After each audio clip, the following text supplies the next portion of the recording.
भी आप ब्रज में भ्रमण करने के लिए आओगे तो कान्हा जी की लीलाओं का ही आनंद लोगे, क्योंकि कान्हा की लीलाएं तो अनंत हैं। कहते हैं ना, हरि रूप अनंत हरि कथा अनंता।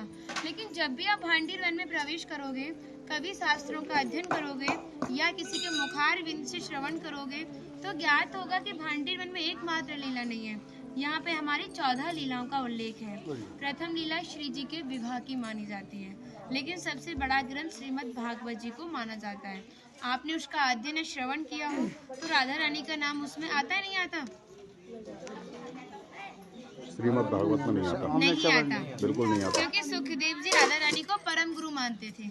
जब राधा रानी का नाम ही श्रीमद् भागवत जी में नहीं दिया तो विवाह का उल्लेख कैसे हो सकता है?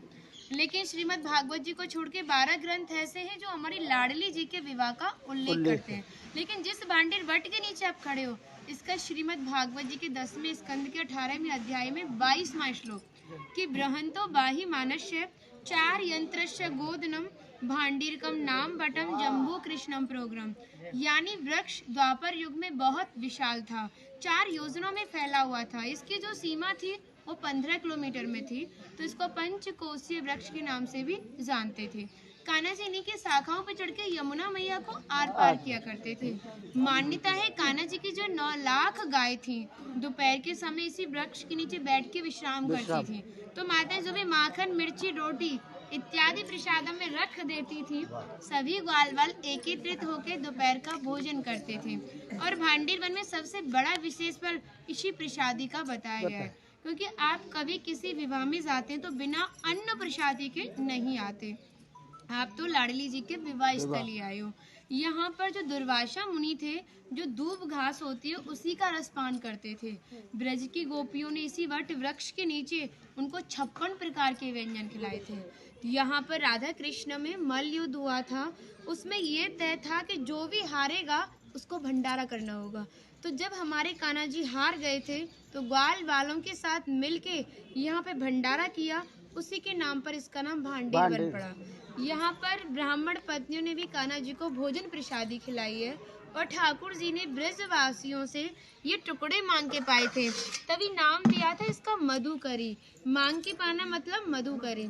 तभी शास्त्रों में ब्रजवासियों को अपना हृदय बताया और कहा कि जब तक ब्रजवासी की कृपा नहीं होगी, ठाकुर जी की कृपा बहुत दूर की बात है। यानी सर्वप्रथम ब्रजवासी की कृपा होना बहुत जरूरी है, जब ही हमारे ठाकुर जी हमारे ऊपर कृपा करते हैं। हमारी राधा रानी ने स्कंद पुराण में इस स्थान के बारे में ये कहा था कि जो भी गुप्त वृंदावन आएगा वो मोक्ष को प्राप्त होगा। यानी भांडीर वन को ही उन्होंने गुप्त वृंदावन कह के संबोधित किया।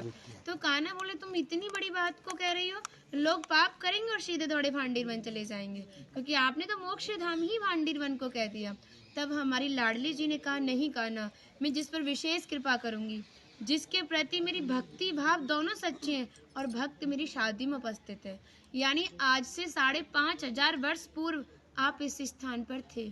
मनुष्य तो कोई था नहीं, तो अपने आप को कीड़े मकोड़े, घास फूस, पतझड़ इत्यादि अपने आप को मान सकते हो।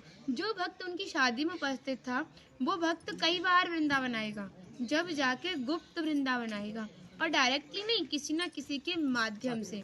इस स्थान तक पहुंचने के लिए माध्यम का होना बहुत जरूरी है, और सारा श्रेय भी माध्यम को जाता है, क्योंकि माध्यम ही हमें ऐसे दिव्य स्थान पर पहुंचाता है। और जो भी भक्त भांडीर वन में प्रवेश करेगा, प्रवेश करने से जो कान्हा ने 14 लीलाएं भांडीर वन के अंदर की हैं, उनके दर्शन मात्र का फल प्राप्त होगा। और जो भी यहाँ की एक किनका प्रसादी पाएगा और एक रात्रि निवास करेगा, वो इस ब्रज गौलोक धाम से वैकुंठ गौलोक धाम को जाएगा, क्योंकि जो हमारे ठाकुर जी ने गौलोक धाम को इस 84 कोस में ही बांटा है। आप यहाँ पे जो भी दर्शन करोगे वो प्रकृति की देन के हिसाब से और मानव निर्मित दर्शन है, लेकिन आप गौलोक धाम में जो भी दर्शन करोगे वो ठाकुर जी के हिसाब से हैं। जैसे गर्ग संहिता के 6वें अध्याय का नाम है गौलोक खंड, आप उसका अध्ययन करोगे तो भांडीर वट का एक दिव्य वर्णन का अध्ययन करोगे। कहते हैं गौलोक धाम में ब्रिजा नदी के किनारे भांडीर वट है, यानी यमुना मैया का नाम ही गौलोक धाम में ब्रिजा है। तो यहाँ पर भी आप एक भांडीर वट के दर्शन कर रहे हो। कहते हैं लोकनाथ प्रभु जी ने कहा है कि अगर भक्त इस भांडीर वट का दर्शन कर ले, दर्शन मात्र से, स्पर्श की तो बात बहुत दूर की बात है, दर्शन मात्र से ही उसे दोबारा गर्भ में जाना नहीं पड़ता। यानी भक्त 84 लाख योनियों से मुक्त होके मोक्ष को प्राप्त करता है। बोलो राधे राधे। इंदुलेखा जो भगवान की राधा रानी की 8 सखियां थी उनमें से एक है ना। और मन नहीं कर रहा कितनी तारीफ करे, वो है नहीं इसलिए बोल नहीं रही, कृपा कारण ठाट कर दिया। हम सब केवल बाजरे की रोटी खिला रही हो तुम, सच में राधा रानी हो। और ऐसा आशीर्वाद दो हम सबको, सच में ऐसा आशीर्वाद दो कि हमारी मैया भी, हमारी सब माताएं भी थोड़ा थोड़ा जिनसे ये मिलें। देखिए भक्ति का स्तर है, एक इतना बड़ा एक इतना है, तो इनको जो इनसे छोटी भक्ति में ने ये भी उनको कुछ ऐसी बातें बता के भगवान की ओर आकर्षित करें। सबको ऐसा आशीर्वाद दो। आप ब्रजवासी हो इसलिए सक्षम हो, दे सकती हो। बढ़े और ब्रज में वास हो।